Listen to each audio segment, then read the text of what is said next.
하나님의 은혜가 여러분들 가운데 함께 하시기를 주님의 이름으로 축원합니다. 오늘 이야기, 아브라함 이야기 우리가 많이 들었습니다. 아브라함 이야기를 들으면서 몇 가지 궁금한 게 생겨요. 그 중에 한 가지는 뭐냐면 아브라함은 어떻게 하나님의 말씀을 들었을까? 어떻게 하나님의 말씀을 들었을까?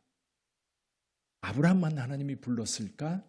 콕 집어서 아브라함에게 너는 너의 본토 친척 아비집을 떠나 내가 네게 지시할 땅으로 가라.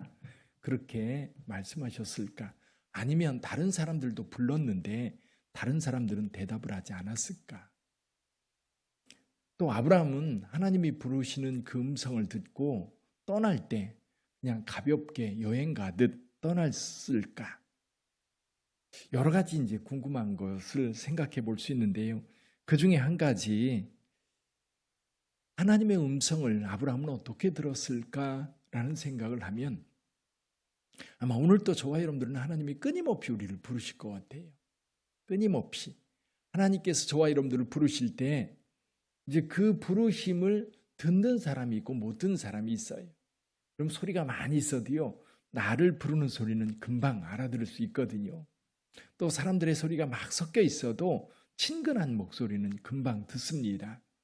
근데 하나님께서 우리를 창조하셨고 우리 안에 하나님의 형상이 있기 때문에 하나님이 부르시면 아마 모두 들을 수 있을 거예요. 들으려고 하면. 근데 죄라고 하는 것이 하나님과 우리 사이에 가로놓여 있어서 이 죄가 하나님의 음성을 듣지 못하게 하는 거죠.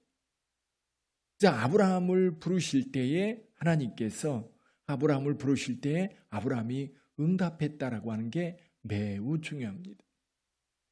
왜냐하면 노아의 후손들도 하나님을 떠나서 각자 자기 삶을 살아가게 되고 하나님 없이 사는 사람 삶에 익숙해져 있었던 겁니다. 이미 아브라함 시대에는 하나님이 잊혀져 있었던 거예요. 그때 하나님께서 아브라함을 부르셨습니다. 자, 부름을 들었을 때 하나님이 우리를 부르실 때에 어떻게 반응해야 될까요? 여러분들은 아마 여러분들도 지금까지 쭉 신앙생활에 오면서 하나님의 음성을 많이 들었을 거예요. 어떤 경우는 이게 하나님의 음성이구나 분명하게 분별이 되는 경우도 있고 어떤 경우는 이게 하나님의 음성인가 하나님의 부름인가 궁금할 때도 있었을 거예요. 어떤 경우는 하나님의 음성임에도 불구하고 그냥 무시하는 경우도 있었을 거예요. 그럼 하나님이 부르실 때에 사람들은 어떻게 반응할까?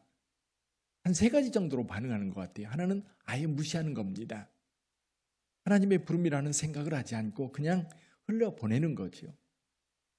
듣기 싫어서 안 듣는 경우도 있고 그게 하나님의 음성인지 알지 못해서 이제 무시하는 경우도 있고 어떤 경우는 알면서도 외면하는 경우도 있을 거예요. 근데 또 한 가지 반응은 뭐냐면 조건적 반응이에요. 조건적 반응. 하나는 외면하는 거라고 한다면 또 하나는 조건적 반응. 하나님께서 저를 부르셨는데 왜 부르셨어요? 물으면서 부르신 이유를 듣고 하나님께서 나한테 이렇게 해주시면 제가 따라가겠습니다. 예를 들면 이런 거지요. 계약서 쓰듯이 내가 회사에 들어가면 회사에서는 나한테 페이를 얼마 주고 회사에서는 이제 이런 일을 당신이 해야 합니다라고 계약을 하는 것처럼 하나님의 부름이 있을 때에 하나님의 부름에 즉각 순종하는 게 아니라 조건을 거는 거예요. 하나님 이렇게 해주시면 저도 이렇게 하겠습니다. 자, 그런 응답이 있고 또 한 가지는 뭐냐면 전적인 순종이에요. 전적인 순종. 예를 들면 여기 아브라함 같은 경우도 조건 내세우지 않습니다. 그냥 하나님의 부름에 따라갑니다. 예수님의 제자들, 예수께서 부르실 때 다 버리고 따릅니다. 그렇다면 저와 여러분들은 하나님의 부름에 대해서 어떻게 반응해 왔나요? 여기 계신 분들은 아마도 대부분 순종해서 여기까지 오셨을 거예요. 따라오셨을 거예요. 때로는 인간적으로 힘들고 어렵지만 그럼에도 불구하고 오다 보니까 이미 하나님의 말씀을 따라 여기까지 오신 거예요. 여러분에게 복이 있을 줄 믿습니다. 자, 순종하기가 쉬울까요? 네, 순종하기로 하나님 말씀 따라가기로 작정을 했어요. 그러면 따라가려고 할 때 걸림돌은 없을까요? 아마 수없이 많을 거예요. 내가 주님의 말씀을 따르지 말아야 할 이유, 따르지 못할 이유, 따라서는 안 될 이유 생각해 보면 무수히 많습니다. 그 중에 제일 큰 게 뭘까요? 내가 하나님의 말씀을 따라가고자 할 때 제일 큰 걸림돌이 뭐예요? 사실 가족입니다. 가족. 그렇죠? 가족들. 내가 주의 나라를 위해서, 주님의 영광을 위해서, 주님의 부름에 내가 순종해 간다고 할 때에 이미 하나님 앞에 드림을 경험한 사람들 가운데 우리 가족들이 온전히 하나님의 뜻에 맞추어 살고 있을 때에 또 다른 특별한 부름이 있을 때 가족들이 격려해주고 또 그 길을 축복해주는 그런 경우도 있어요. 그제도 어떤 분이 은퇴를 앞두고 있는데 은퇴하고 뭐 할까? 사실 요즘 90세까지 사는 거는 보통이에요. 그러다 보니까 60세에 은퇴하고 나면 30년을 사는 거예요. 30년. 그럼 30년 동안 뭐 할 거냐라고 했더니 고민이라는 거예요. 뭐 하며 살지요? 뭐 하며 살죠. 근데 이제 그러면서 한 분이 그런 얘기를 하더라고요. 자기 누님이 사업을 하고 혼자 사시는 분인데 누님이 그렇게 얘기를 한대요. 내가 선교사로 헌신하면 내가 전적으로 후원해 줄게. 그래서 적극적으로 해보라고 그랬어요. 왜냐하면 60세 은퇴하고 건강한데 선교지에 실제로 선교사로 일찍부터 헌신해가지고 가서 사역하는 분들도 있지만 동역자들, 같이 사역하는 분들 굉장히 많이 필요하거든요. 은퇴하고 나면 연금이 있죠. 누군가가 또 후원해 준다고 그러니까 그런 분들은 주님 앞에 결단하고 가기가 쉬울 것 같아요. 물론 그런 분들은 마음이 중요하겠죠. 결단하고 가는 그 순종하고 따라가려고 하는 의지가 중요할 텐데 주변에서는 다 격려해 주는 거예요. 근데 여러분 처음 예수를 따를 때, 처음 예수를 믿을 때, 또 사역자로 하나님 앞에 부름받을 때 사실은 가족들이 제일 큰 걸림돌이 되는 경우가 많습니다. 또 걸림돌이 되는 게 뭡니까? 내가 소유하고 있는 게 걸림돌이 돼요. 이 소유하고 있는 것 내려놔야 되거든요. 내가 하고 있는 것, 내가 붙잡고 있는 것, 이거 놓지 않으면 주님의 일을 잡을 수가 없거든요. 이런 것들이 참 어려운데 우리 하나님께서 아예 그걸 콕 찍어서 말씀하세요. 여기 뭐라고 말씀하십니까? 너는 너의 고향과 친척과 아버지 집을 떠나 내가 내게 지시할 땅으로 가라. 여러분 여기 말하고 있는 너희 고향과 친척 아버지 집은 나를 보호하는 울타리예요. 나를 보호해 줄 수 있는 울타리. 이 울타리를 벗어나면 나를 보호해 줄 수 있는 어떤 장치가 하나도 없는 거예요. 그래서 내가 가장 안전하다고 생각하고 나를 보장해 주고 나를 붙잡아 주고 나를 지켜줄 수 있는 어떤 울타리를 벗어나라고 말씀하십니다.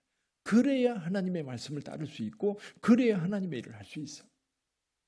그 울타리 안에 있으면 그 울타리의 영향력 속에서 하나님 앞에 전적으로 헌신할 수 없는 거예요.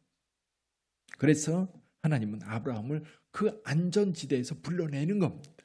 불러내서 오직 하나님만 의지하고 하나님만 바라보며 살도록 그를 이끌고 있습니다.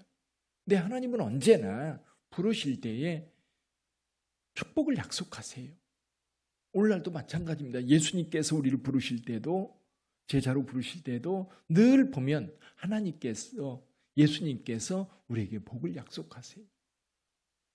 이 땅에서는 좀 어렵고 힘들지 모르지만 우리에게는 영원한 세상이 있고 그 나라에서 받을 복이 충분한 거예요. 여기도 주님께서 말씀하세요.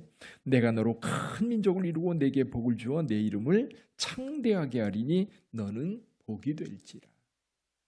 하나님의 부르심에는 거저가 없어요. 하나님이 부르실 때는 그냥 희생만 하라고 우리를 부르지 않으세요. 제가 그거를 알고 나니까 성도들에게 기꺼이 설교하고 순종하라고 이야기할 수 있는 거예요. 만약에 그 약속이 없다면 그냥 희생만 강요하는 거라고 한다면 어떻게 여러분들에게 그 길을 가라고 하겠어요? 충분한 보상, 우리가 상상할 수 없는 보상. 저는 예수를 믿으면서 가장 큰 보상이 뭐냐면 주님께서 나와 함께 하시는 거예요. 여기 예수님께서 여기 아브라함을 부르실 때에도 너는 너의 본토 친척 아버지를 떠나라고 할 때에 하나님께서 무건으로 말씀하시는 것이 있어요. 내가 너와 함께 하겠다. 내가 너와 함께 하겠다. 야곱이 떠날 때에 그 베델에서 야곱이 경험한 그 뭐예요? 내가 너와 함께 하겠다는 거예요. 내가 너와 함께 하겠다. 여호수아를 부르실 때에 내가 너와 함께 하겠다. 다윗에게 함께 하신 하나님, 이사야와 함께 하신 하나님, 에레미야 하나님의 부름 받았을 때 너무너무 힘들고 고통스러워서 그거를 거부하려고 했는데 나중에는 그렇지요. 하나님의 말씀을 전하기만 하면 핍박이 오고 박해가 와서 이제 다시는 하나님의 말씀을 전하지 않겠다고 하면 이 속에서 불이 일어나는 것 같아가지고 견딜 수가 없었다. 근데 하나님이 약속하신 거 있어요. 그때 조금만 거슬려도 사람들을 죽이고 박해하고 그런 상황들이 지속되는데 내가 너 지켜줄게. 내가 너 지켜줄게. 그래서 에레미야 같은 경우도 그 고통 속에서도 하나님께서 늘 지켜주셔요. 죽음의 위기 속에 있을 때 언제나 지켜주셔요. 하나님의 그 보장이 있으니까 하나님 말씀 전하는 거예요. 저와 여러분들에게도 그렇습니다. 하나님이 여러분을 부르실 때에 주저주저 하지 마세요. 주저주저 할 게 아니에요. 하나님의 음성이 마음에 들릴 때 그것이 시간을 헌신하라고 하고 때로는 어떤 달란트를 헌신하라고 하고 때로는 교회 어떤 어려운 일을 담당하라고 하고 하나님이 그렇게 우리를 부르실 때 있어요. 그럴 때는 할렐루야 하는 거예요. 하나님께서 내게 복 주시려고 작정하셨구나. 할렐루야. 그리고 따라가는 거예요. 순종하는 거예요. 여기 4절에 보면 이에 아브라함이 여호와의 말씀을 따라갔고 라는 말씀이 있어요. 순종했고. 아브라함이 가나안 땅에 들어와 얼마 되지 않아서 거부가 됩니다. 또 이삭 같은 경우도 보면 이삭도 아버지 재산을 물려받아서 부자가 된 게 아니에요. 이삭은 이삭에게 하나님이 복을 주셔요. 야곱 같은 경우 아버지 재산을 물려받아서 부자가 됐습니까? 아닙니다. 바단 아람에 가서 일하고 그러면서 점점점 그 재산이 늘어나서 큰 거부가 됩니다. 하나님은 순종하는 각자에게 복을 주실 뿐만 아니라 여러분 주변에 있는 사람들이 복을 받아요. 여기 보니까 이렇게 얘기를 합니다. 3절에 보면 모든 족속이 너로 말미암아 복을 받으리라. 여러분이 순종하면요, 여러분이 복을 받을 뿐만 아니라 여러분의 자녀들이 복을 받습니다. 가끔 목회자들을 이렇게 보면 그런 경우가 있어요.